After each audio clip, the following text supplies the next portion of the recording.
Hello दोस्तों, स्वास्थ्य की दुनिया के दो सुपर हीरो, एक तरफ हमारा सदियों पुराना देसी आयुर्वेद और दूसरी तरफ वेस्टर्न मॉडर्न साइंस जिसे हम एलोपैथी भी कहते हैं।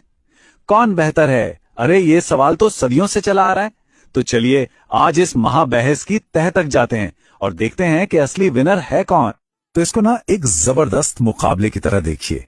एक कोने में है हजारों साल पुरानी भारतीय बुद्धिमत्ता और दूसरे कोने में है आज की हाईटेक साइंस। दोनों ही हमारी सेहत को दुरुस्त रखने के शक्तिशाली दावेदार हैं। तो फिर इस टक्कर में बाजी कौन मारेगा? बड़ा सवाल है। ठीक है, तो सबसे पहले ये समझिए कि दोनों के काम करने का तरीका ना जमीन आसमान का है। इसको ऐसे समझिए, आयुर्वेद एक माली की तरह है जो बीमारी रूपी घास फूस को जड़ से उखाड़ता है ताकि वो दोबारा न उग पाए। वहीं दूसरी तरफ मॉडर्न साइंस तेजी से सिर्फ ऊपर ऊपर से पत्तियों को काट देता है ताकि तुरंत राहत मिल जाए। और बस यही वो बुनियादी फर्क है जो सब कुछ बदल देता है। तो चलिए सबसे पहले आयुर्वेद की दुनिया में थोड़ी गहराई से उतरते हैं और समझने की कोशिश करते हैं कि ये प्राचीन सिस्टम आखिर काम करता कैसे है। अब देखिए, आयुर्वेद का पूरा खेल 3 दोषों पर टिका है, वात, पित्त और कफ। इनको आप शरीर की मेन एनर्जी समझ सकते हैं। आयुर्वेद का मानना है कि भाई जब तक ये तीनों बैलेंस में हैं, तब तक अपनी सेहत एकदम चकाचक है। सारा जोर इसी बैलेंस को बनाए रखने पर है। तो सवाल यह है कि ये बैलेंस बनता कैसे है?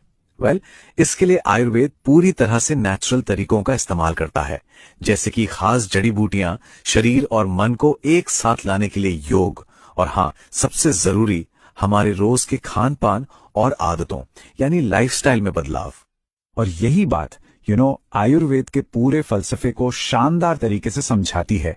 ये मैराथन दौड़ने जैसा है, 100 मीटर की रेस नहीं। ये एक सब्र वाला तरीका है जिसका मकसद बीमारी को जड़ से खत्म करना है, और वो भी ना के बराबर साइड इफेक्ट्स के साथ। मतलब इलाज धीमा है पर पक्का है। चलिए अब रिंग के दूसरे कोने में चलते हैं और देखते हैं कि हमारा मॉडर्न साइंस यानी एलोपैथी किस तरह से काम करता है। मॉडर्न साइंस का तरीका बिल्कुल सीधा है, जिसे कहते हैं सिम्टोमेटिक ट्रीटमेंट। मतलब जो लक्षण दिख रहा है ये सीधा उसी पर अटैक करता है ताकि फटाफट राहत मिल सके। सिर दर्द है, दर्द की गोली ले लो। इन्फेक्शन है, एंटीबायोटिक खा लो। एकदम टू द पॉइंट इलाज। और इस काम के लिए मॉडर्न डॉक्टर्स के पास कमाल के हाईटेक हथियार हैं। पलक झपकते असर करने वाली दवाइयां, मुश्किल से मुश्किल सर्जरी और एमआरआई जैसी एडवांस्ड मशीनें जो शरीर के अंदर की पूरी कहानी सामने रख देते हैं। तो सबसे जरूरी बात यह है कि जब कोई इमरजेंसी हो, कोई जान पर बनाए, तो मॉडर्न साइंस की रफ्तार और प्रिसिजन ही जान बचा सकती है। ये तेज है, असरदार है और मुश्किल वक्त में एक असली लाइफ सेवर की तरह काम करता है। तो फिर दोनों का बेस्ट इस्तेमाल कहां और कब करें? देखिए, लंबी चलने वाली बीमारियों, रोज की इम्यूनिटी बढ़ाने और लाइफस्टाइल को सुधारने के लिए आयुर्वेद एक बेस्ट फ्रेंड जैसा है। वहीं दूसरी ओर कोई एक्सीडेंट हो, हार्ट अटैक हो या किसी बीमारी का सटीक पता लगाना हो, तो मॉडर्न साइंस एक रियल हीरो की तरह सामने आता है।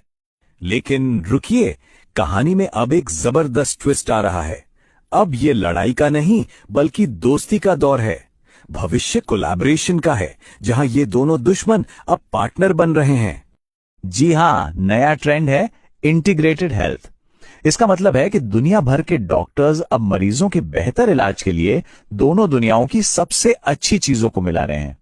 चलिए इसको एक सिंपल से एग्जाम्पल से समझते हैं।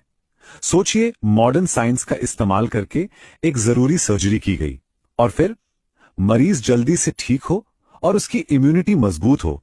इसके लिए आयुर्वेद की मदद ली गई। है ना ये कमाल का कॉम्बिनेशन? और ये सिर्फ कोई ख्याली पुलाव नहीं है। डायबिटीज, स्ट्रेस मैनेजमेंट और यहां तक कि कैंसर केयर जैसी गंभीर स्थितियों में भी ये हाइब्रिड अप्रोच पहले से ही कमाल के धांसू रिजल्ट्स दे रहा है। तो घूम फिरकर हम वापस अपने उसी बड़े सवाल पर आ गए। इस पूरी चर्चा के बाद असली विजेता आखिर है कौन? तो फैसला यह है कि विनर कोई एक सिस्टम नहीं है। असली विनर है हमारी जरूरत। मतलब इमरजेंसी में एलोपैथी हीरो है और लंबी सेहतमंद जिंदगी के लिए आयुर्वेद बेस्ट फ्रेंड है। आपकी स्वास्थ्य समस्या ही ये तय करती है कि उस वक्त के लिए बेस्ट क्या है। तो आखिर में सवाल ये नहीं है कि कौन बेहतर है, सवाल ये है कि किसी खास समय पर हमारे लिए क्या बेहतर है। क्या किसी एक पर ही टिके रहना समझदारी है या फिर दोनों की ताकत का फायदा उठाना? सेहत आपकी है तो चॉइस भी आपकी होनी चाहिए।